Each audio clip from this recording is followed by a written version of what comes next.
In this video, I'm going to give you all the information that you need about the latest firmware release for your AtGames Legends Ultimate Arcade Cabinet. It was released yesterday, January 15th, and we are now running 4.1.0. In order to do the update, all you need to do is go to the settings section of your arcade cabinet and go to version check. It will then verify what version you're on and prompt you that there is a new update and provide you with all the release notes. All that you're going to need to do is accept the firmware update, download it, and then allow it to install. The process is rather quick and it only takes about 5 to 10 minutes. But with all that out of the way, let's go ahead and take a look to see what the new features are. So the biggest feature that we're going to have is that they've enabled add-on games when it's under the BYOG section to work without the internet or ArcadeNet login. On the last update that we had, they actually moved all of our add-on games from the main screen over to the BYOG section. The problem that we were having is that you could only access them when you were connected to the internet and logged into the ArcadeNet. This has been corrected, so it's really good to see that we have this here even when we're not connected to Wi-Fi. The next feature that we have is that they've added an upload system log in the settings section.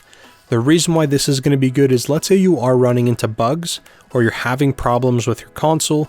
Whenever you have those issues, you can go ahead and click on that upload system log and it will send that information to AtGames support so that way they can see what problems you've had. And if enough users are having those problems, they can look into those bugs and implement a fix for them. So that is an incredible tool and it's going to really streamline the process of being able to locate bugs and get rid of them in a really quick way. In order to use this new feature, it's actually really simple. We just need to be in our settings section and we need to select the upload systems log tool.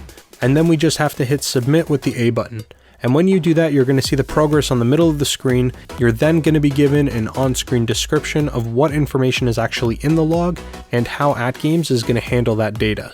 Moving along, we also have updated Bluetooth client support for more external devices, and the big one here is the Amazon Fire TV.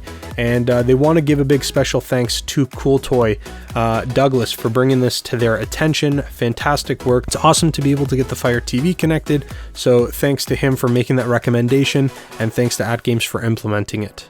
And then other than that, we just have some minor UI improvements and some general performance and stability improvements. In terms of some known issues, they are aware that there may be some issues with Bluetooth features, so they are requesting that you manually power cycle your arcade cabinet before using any of those features. They also know that the Bluetooth function can interfere with certain Wi-Fi networks, and they're working on adding a setting to turn off Bluetooth in future releases. Now that being said, this is only in extreme cases that there are going to be incompatibility issues or unresponsiveness, but usually they can be corrected with a power cycle.